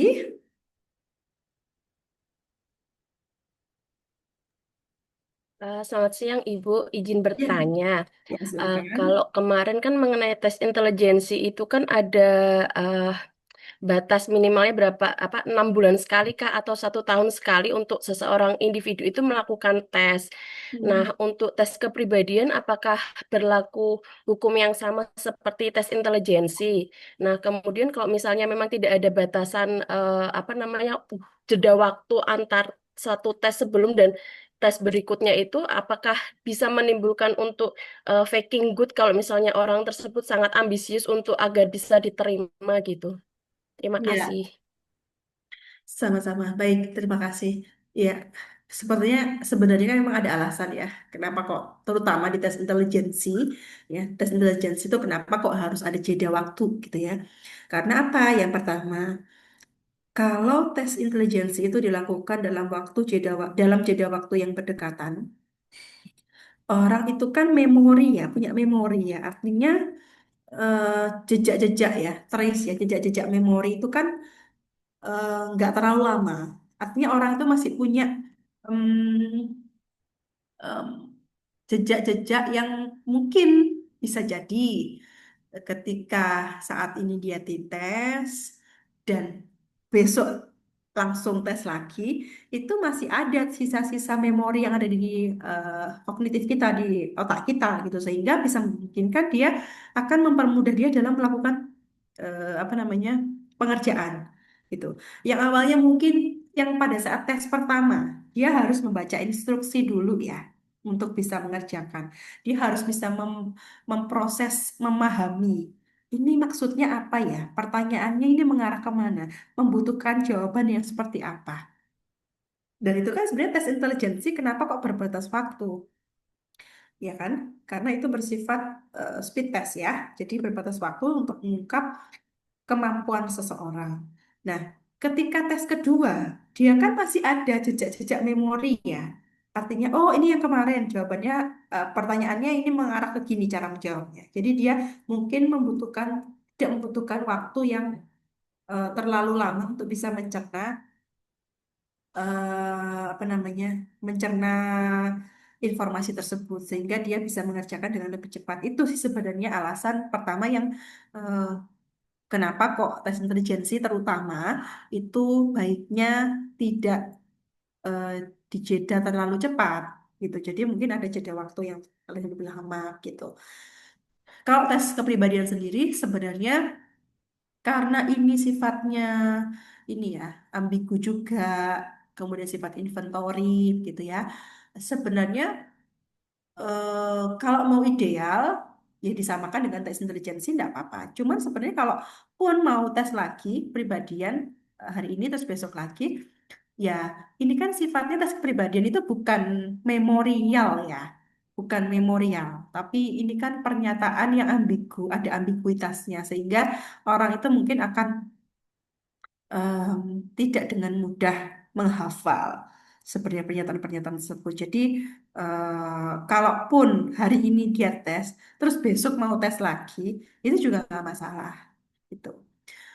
Tetapi teman-teman, kalaupun nanti kita menemui hal yang berbeda, misalkan hari ini tes ternyata nggak lolos gitu ya, terus besok minta tes lagi gitu, dan hasilnya itu jauh berbeda, ya kita bisa tidak tidak bisa untuk tidak menggunakan tes yang kedua ini sebagai acuan gitu. Jadi acuan kita tetap tes yang pertama. Artinya tes yang kedua ini kan berarti dia sudah motifnya sudah berbeda lagi begitu kan ya. Jadi eh, nggak serta-merta langsung kita telan mentah-mentah. Oh ini beda, hasilnya ternyata sudah berbeda orang ini. Ternyata orang ini sudah jauh berubah misalkan gitu. Nggak mungkin gitu ya. Karena biasanya kan sifat itu sifatnya menetap ya. Ya kan sifatnya menetap. Jadi kalaupun ada perubahan yang sangat signifikan, itu yang pasti yang pertama dia bisa jadi mengerjakannya eh, ngawur juga ya, bisa juga. Artinya dia tidak memperhatikan keadaan dirinya gitu. Dan bisa jadi yang kedua fakingnya juga fakingnya terlalu. Sedangkan kita tuh sebenarnya kalau untuk faking kita bisa mengatasinya dengan melihat norma tadi kok. Tuh, ada penyesuaian norma kok ya. Jadi bisa bisa kelihatan orang ini faking atau tidak gitu. Faking atau faking good atau faking bad begitu. Jadi gitu ya Bu Bu Venezia ya. Jadi em, ini memang agak berbeda dengan tes intelijensi gitu ya. Tetapi kalau pun dia memaksa atau ingin melakukan tes lagi, ya kita jangan serta-merta menggunakan hasil tes yang kedua itu, yang jangka waktunya terlalu dekat itu sebagai pedoman kita berikutnya gitu. Jadi kita perlu memperhatikan kenapa kok dia mau tes lagi. Nah itu sudah pada inilah motivation nih, udah pada motivasi nih. Kenapa kok dia mau tes lagi gitu. Sudah bukan ranahnya temperamen lagi gitu. Ya, ya terima kasih Mbak Ratih Trista ya silakan. Baik, saya izin bertanya Ibu. Tadi kan di tes ini bisa mendeteksi faking ya Ibu ya. Lalu kan ada juga saya pernah pelajari, misalnya kalau norma motivational distorsinya itu 7, faktor O dan Q4 itu ditambah 1 poin. Nah, apakah dengan demikian hasil tesnya tetap dinyatakan lolos atau tidak Ibu? Ya, ya terima kasih Mbak Ratih. Ya kalau di 16 PF ini mau dia faking good atau faking bad, tetap kita anggap itu lolos karena ketika faking dan kita sudah melakukan penyesuaian norma, itu skornya akan berubah. Jadi yang beberapa faktor yang bisa memungkinkan dia faking itu bisa jadi turun atau bisa jadi meningkat. Ya, walaupun nggak banyak ya, artinya penambahannya itu bisa tambah 1 atau tambah 2 gitu, atau kurang 1 atau kurang 2 seperti itu. Jadi masih valid kita gunakan untuk kita jadikan acuan sebagai interpretasi, masih bisa kita interpretasi gitu. Ini agak berbeda dengan EPPS ya.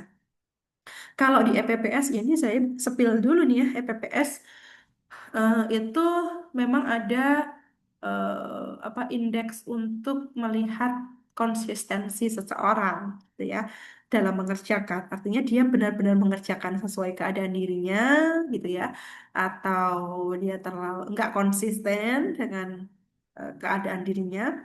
Itu bisa kita lihat dari nilai konsistensi. Kalau di EPPS tuh kalau nilai konsistensinya kurang dari 10, ya idealnya kita nggak bisa interpretasi gitu. Idealnya itu sudah tes nggak bisa digunakan lagi gitu karena dia nggak konsisten, artinya tidak bisa dipertanggungjawabkan dengan baik hasil pekerjaan itu. Nah, kalau di 16 PF ini bisa, tetap bisa karena kita sudah melakukan penyesuaian norma gitu. Nah, itu karena kan ada motivational distortion ya. Jadi apa yang diungkapkan sebenarnya kan temperamen ya. Tapi kalau di 16 PF ini ada motivational distortion atau MD, artinya motivasinya dia itu seberapa sih? Seberapa dia faking kah atau faking atau enggak gitu. Itu lebih mengungkap ke situ sih motivational distortion gitu. Dan bisa didalami lagi lewat interview ya teman-teman. Jadi sebenarnya senjata kita itu lebih pada wawancara dan observasi ya sebagai psikolog ya. Alat tes itu kan hanya sebagai pendukung sebenarnya gitu. Kalau Kita sebagai psikolog tuh kemampuan wawancara dan observasi itu malah menjadi eh, nilai utama gitu atau poin utama gitu sebagai senjata kita. Karena alat tes itu bisa dipelajari loh. Sekarang sudah banyak sekali beredar di mana saja, dimanapun itu sudah banyak. Bahkan yang jual di Shopee itu dengan harga yang sangat murah itu sangat banyak, gitu ya. Jadi kita juga jangan tanda kutip jangan terlalu mendewakan alat tes yang kita punya karena sudah banyak sekali tersebar di luar sana, gitu ya. Dengan orang yang bahkan di luar psikologi ya, gitu. Jadi kita nggak bisa kontrol mereka gitu. Yang bisa kita lakukan hanya memperkuat tameng kita sendiri ya. Kita menggunakan wawancara, observasi gitu. Karena pasti nanti akan tampak ya ketika orang yang belajar, jadi misalkan belajar nih IQ-nya tinggi atau superior gitu ya, karena dia mungkin udah belajar beberapa kali. Tapi ketika wawancara lo kok gini gitu, lo kok gini, kok nggak sesuai. Oh ini kita bisa lihat di backgroundnya, background, backgroundnya dia itu apa? Mungkin dia lulusan apa, lulusan psikologi kita, atau mungkin dia sudah banyak berkecimpung di apa namanya di biro psikologi yang notabene itu tiap hari mereka melihat anak-anak tersebut gitu ya. Walaupun dengan secara tidak sengaja mereka em, apa namanya menghafal itu, tetapi alam bawah sadar itu kan ya nggak bisa kita ini ya bohongi juga ya. Artinya ketika dia sudah terbiasa menggunakan alat tes tersebut, ketika dia yang dites, ya kayak udah otomatis aja nih kerjainnya gitu. Itu ya. Jadi jangan terlalu mendewakan juga pada alat tes sebagai pendukung aja.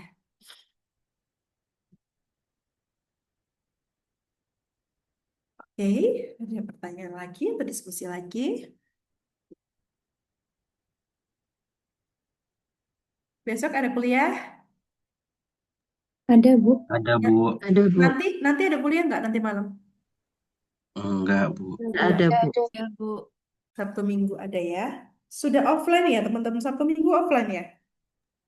Besok pertama. Sementara Sabtu aja, Bu, offline. Minggu libur. Oh, oke oke. Bagaimana perasaannya teman-teman? Ini sudah hari keberapa kalian kuliah? 5. Hari kelima.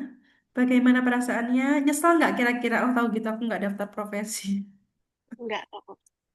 Nggak nyesel ya. Semangat ya. Semoga semangatnya ini sampai akhir ya teman-teman ya. Saya pun sebagai dosen yang mendampingi mahasiswa juga ikut ketar-ketir kalau mahasiswa mau ujian. Ya, jadi eh, harus tetap semangat. Ya, apa ya, dibekali dengan baik dirinya ya, dirinya sendiri dibekali dengan baik, benar-benar dipahami. Jadi nanti teman-teman tuh akan ditanya ya ketika ujian itu, kenapa kok kamu menggunakan alat tes ini? Gitu. Ada dasarnya, harus punya dasar. Terus kadang pun ya ada loh penguji yang tanya, ini validitasnya berapa alat tes ini? Kenapa kok masih kamu gunakan? Gitu. Nggak adakah alat tes yang lebih baru gitu ya? Jadi ya memang harus dipersiapkan dengan baik. Dan apapun yang akan kalian lakukan itu harus berdasar pokoknya. Harus ada dasarnya dan dasarnya harus ilmiah gitu. Jadi itu yang mungkin bisa kemarin saya dapatkan ketika ujian kompetensi ya. Oke, silahkan kalau mau diskusi lagi atau mungkin cukup.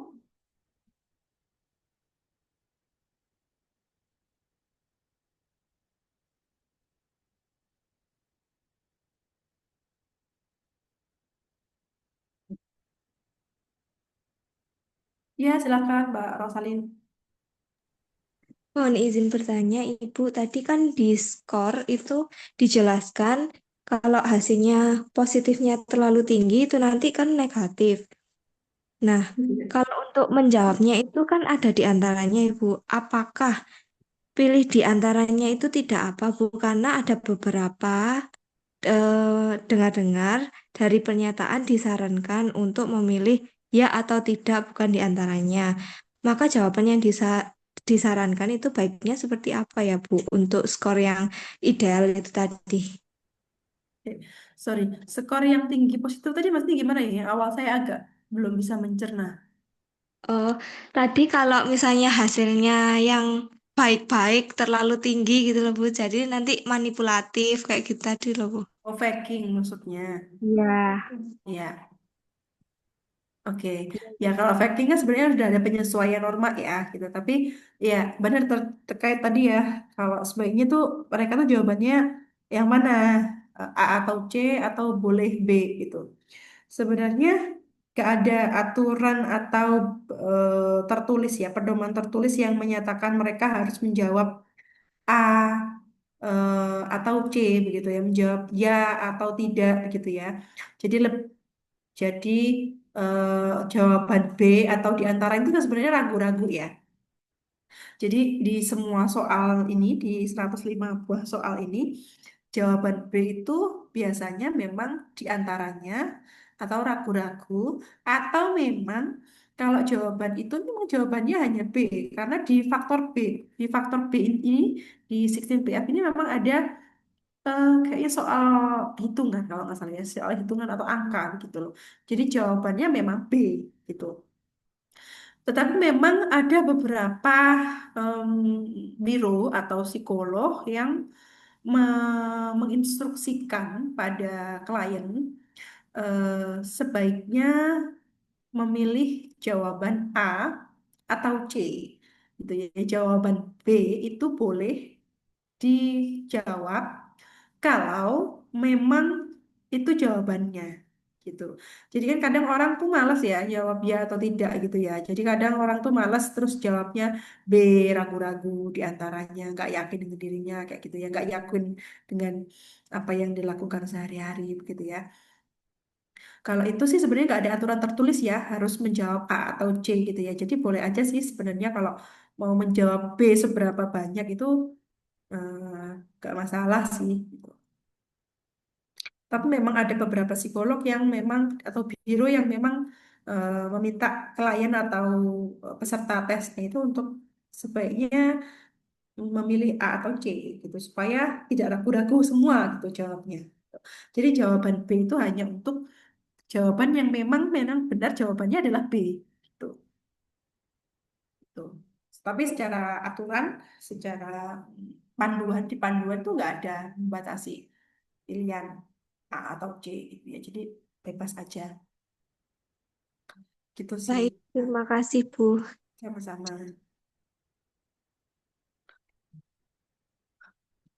Lagi.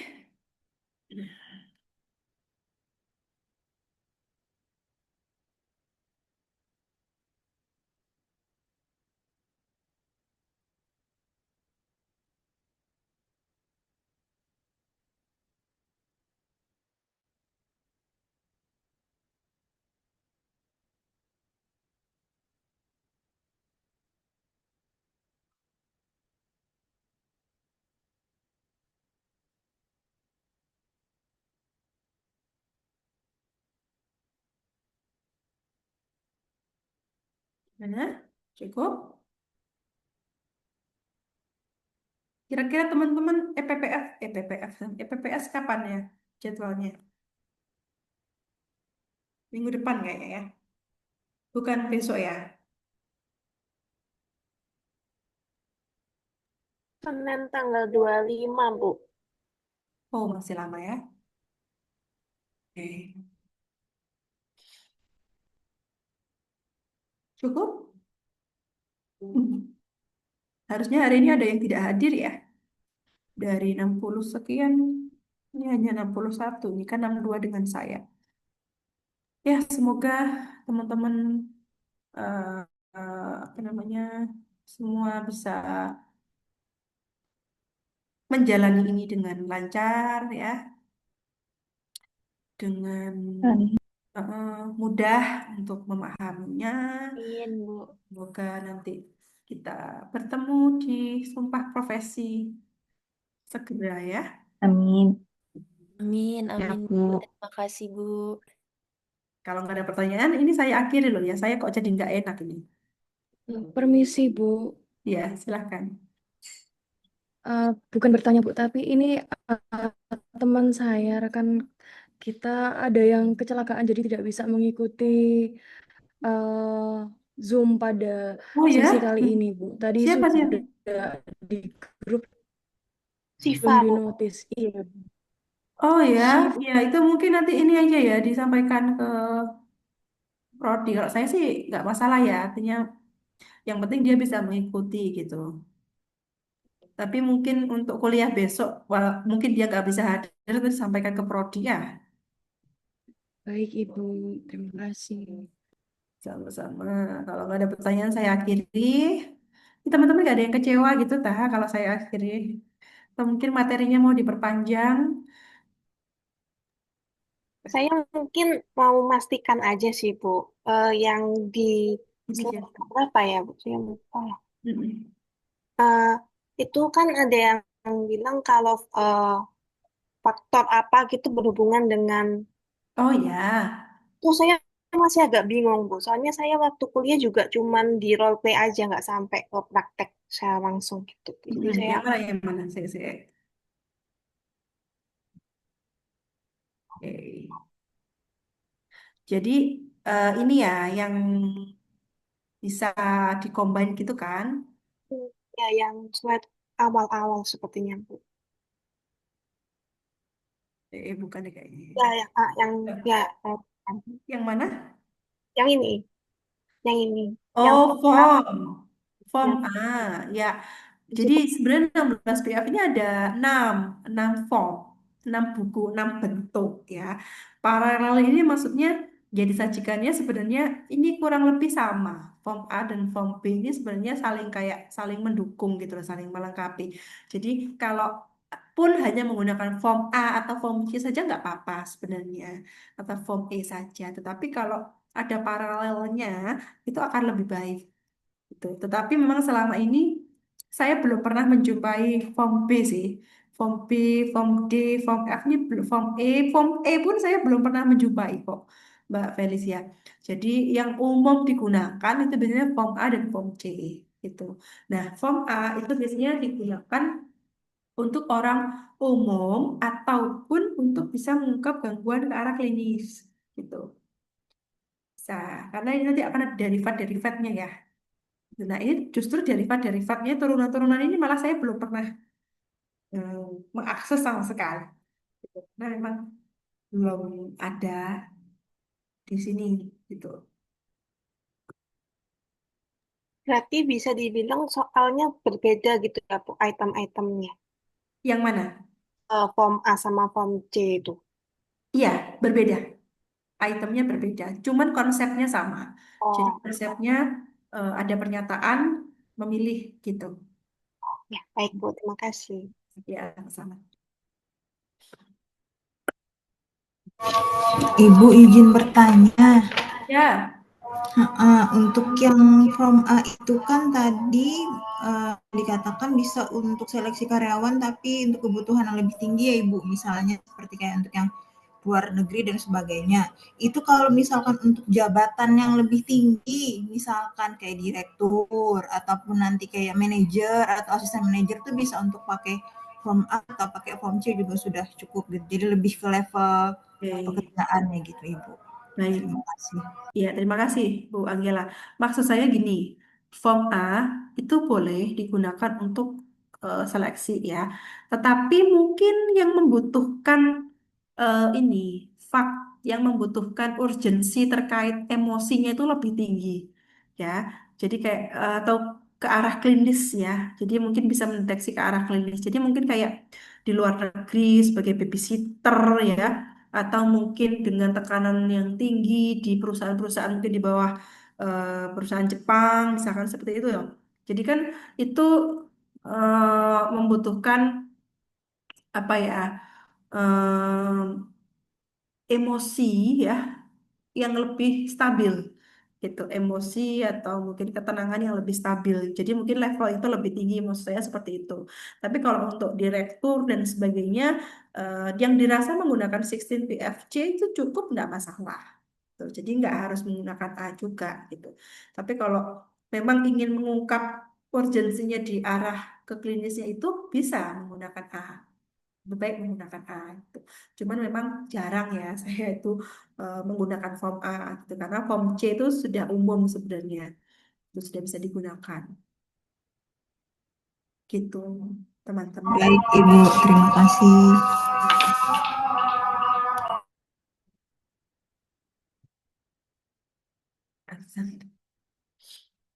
Ada lagi?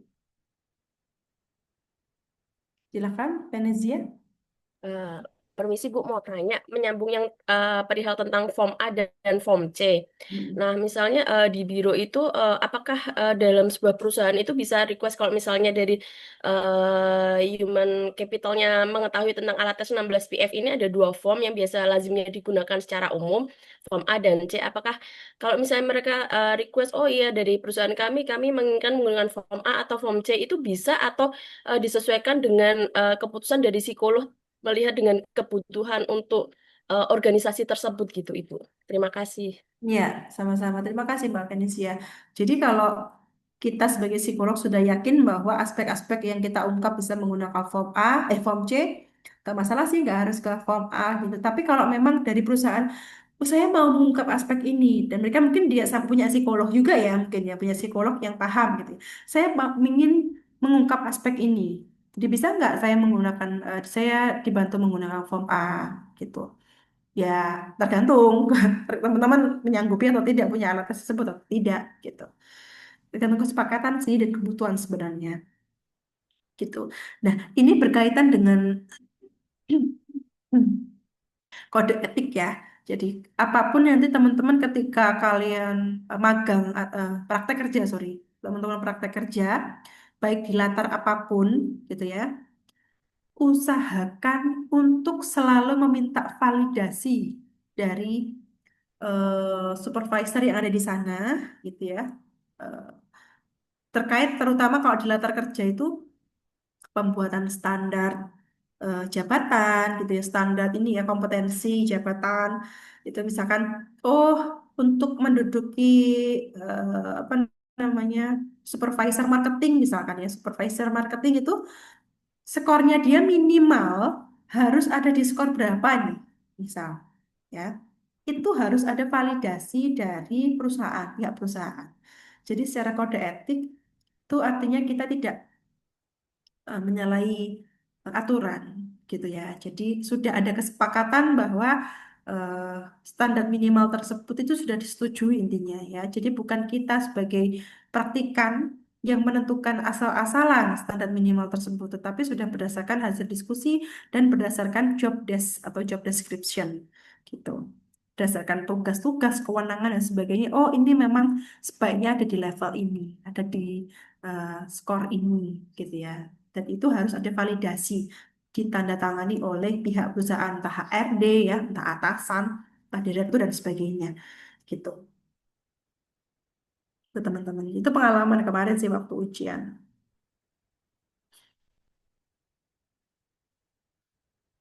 Ada lagi? Ibu izin, Mhm. mohon maaf Bu, tadi menyambung soal ujian, saya jadi Ya. tertarik menanyakan, kalau tadi Ibu bilang akan ada pertanyaan misalkan, kenapa kamu pakai alat tes ini, justifikasi ya Bu, why we use that, alat ukur. Em, itu tuh memang saya jadi apa namanya ingin bertanya, emangnya ada alat ukur ya Bu ya yang nggak valid untuk saat ini ya, yang digunakan atau yang kita pelajari itu gimana Bu? Gimana? Alat tersebut memang nggak valid. Iya Kak, tadi kan Ibu sempat cerita ya kalau ada mungkin penguji kita yang akan bertanya tentang apakah kenapa kamu pakai ini, apa justifikasinya, apa alat ukur ini eh, validitasnya gimana. Nah, jadi kepikiran apakah memang ada alat ukur saat ini yang memang udah nggak valid dan kita mesti apa namanya pakai yang lain gitu Bu, gimana Bu? Iya, enggak. Kalau alat ukur, terutama yang sudah dipatenkan seperti ini ya, kayak punya Ketel, ya EPPS dan sebagainya, itu memang sudah valid, jelas validitasnya gitu. Tapi memang ada aja kadang penguji yang pengen menguji aja gitu. Pengen menguji aja, kalian tuh paham nggak sih sebenarnya menggunakan alat tes ini punya dasar nggak sih sebenarnya gitu sih, lebih ke situ. Jadi em, kadang mereka pun sebenarnya sudah tahu ya, penguji itu sebenarnya sudah tahu gitu. Tapi pengen menguji aja, mahasiswa ini sebenarnya sadar nggak sih mereka itu menggunakan alat tes apa gitu ya. Baik. Sudah kadang sudah ada upaya nggak sih untuk apa namanya apa ya memastikan ya sudah ada upaya atau tidak untuk memastikan bahwa alat tes yang kamu gunakan ini benar-benar relevan loh gitu. Baik, Ibu. Heeh. Artinya memang kita harus mempertahankan apa yang sudah kita ini ya. Ya betul betul Baik, Ibu Etik, terima kasih. ya, sama-sama. Kadang-kadang juga penguji itu menuntut menuntut kita untuk menuntut mahasiswa untuk ini. Kamu tahu nggak sudah ada apa namanya yang terbaru versi terbarunya gitu. Nah, itu juga mungkin teman-teman juga harus paham juga ya. Artinya kalau 16 PF ini memang yang saya sampaikan tadi ya, ada beberapa derivat-derivat atau mungkin belum ada sih adaptasi lagi di Indonesia ini belum ada. Saya belum menemu itu gitu.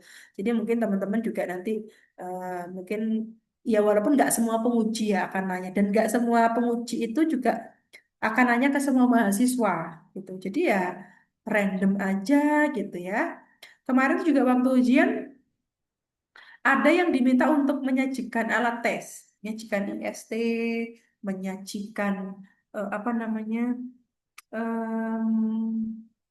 apa namanya WISC ya, WISC atau WAIS gitu ya. Tapi ada juga dengan penguji yang sama itu tidak diminta menyajikan gitu. Karena mungkin dia sudah meyakinkan ya, sudah meyakinkan laporannya detail, eh, asesmennya rancangannya sudah oke gitu sehingga penguji sudah tidak meragukan lagi eh, apa namanya instruksinya dia gitu. Jadi segala sesuatu bisa saja terjadi di ruang ujian itu gitu ya. Jadi em, tidak pernah bisa memprediksi walaupun dengan penguji yang sama itu kadang ada aja gebrakannya mereka itu ya. Baik, Bu, terima kasih. Ya, sama-sama. Bismillah. Ya, Bismillah lancar-lancar. Ini matrikulasi kuliahnya ya, benar-benar kuliahnya harus benar-benar dipelajari, dipahami, dikerjakan dengan baik, dipahami dengan baik, sebaik-baiknya. Karena ketika teman-teman sudah praktek, tuh rasanya mau berpikir, berkonsultasi yang panjang dengan pembimbing itu atau supervisor itu selak keburu waktu gitu loh. Jadi untuk menentukan alat tes tuh teman-teman harus punya bekal dulu. Misalkan mau bimbingan ya, ini saya rencana mau menggunakan alat tes ini Bu untuk mengungkap ini gitu. Jadi jangan nunggu solusi dari supervisornya, tapi teman-teman harus punya bahan dulu untuk didiskusikan gitu. Itu ya. Karena apa-apapun yang terjadi itu yang diuji ya teman-teman nanti waktu eh, sidang, waktu ujian. Kita sebagai pembimbing internal pun itu nggak boleh membantu. Kita juga harus nguji, gitu. Kita harus sebagai penguji nanti. Jadi kalian tolong jangan memasang muka melas nanti waktu di ruang ujian ya. Tapi kita nggak bisa ngapa-ngapain juga soalnya sebagai dosen internal pun juga kita harus menjadi penguji bagi teman-teman nanti. Gitu. Semangat, semuanya pasti bisa dilalui dengan baik. Bismillah ya, semoga lancar. Ya, jadi psikolog nanti ya. Oke, Amin. cukup. Ada pertanyaan lagi? Makasih, Bu. Tidak ada? Ibu, Kalau permisi, Bu. oh ya, silakan. Ya, siapa ini? Ibu mau tanya Mm-mm. Ya, untuk membaca lebih dalam lagi tentang interpretasi interpretasi atau mengenal lebih dalam ini tes 16 PF ini, Bu. gimana? Mbak, maaf terputus tadi di awal. Tes, halo Ibu. Iya, heeh. Oh alah, Nggih, Bu. Mau tanya rekomendasi buku atau bacaan dari Ibu untuk membaca lebih dalam terkait interpretasi 16 PF ini, Bu. Gitu, Bu. Iya, ya memang punya ini ya, punyanya Ketel ini memang ya memang dasarnya dari beliau ya gitu. Cuman kalau buku saya eh, nggak bisa ini memberikan rekomendasi terkait textbook ya gitu. Tapi kalau ini nanti PPT juga akan saya share.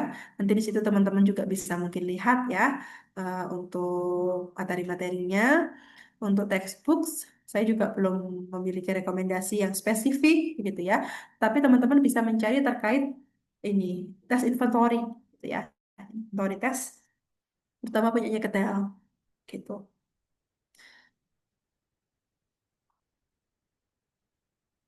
Oke. Ini nanti saya share ya lewat Mbak Raida ya. Oke, ada pertanyaan lagi? Tidak ada? Kalau tidak ada mungkin akan saya akhiri. Mohon maaf atas kekurangannya. Semoga lancar semua, sehat-sehat, sukses semua ya. Sampai jumpa di pertemuan berikutnya ya. Terima kasih. Assalamualaikum warahmatullahi wabarakatuh. Waalaikumsalam warahmatullahi wabarakatuh. Terima kasih, Waalaikumsalam Bu. warahmatullahi Terima kasih, wabarakatuh. Bu. Terima kasih, Bu Terima kasih, Erni. Bu.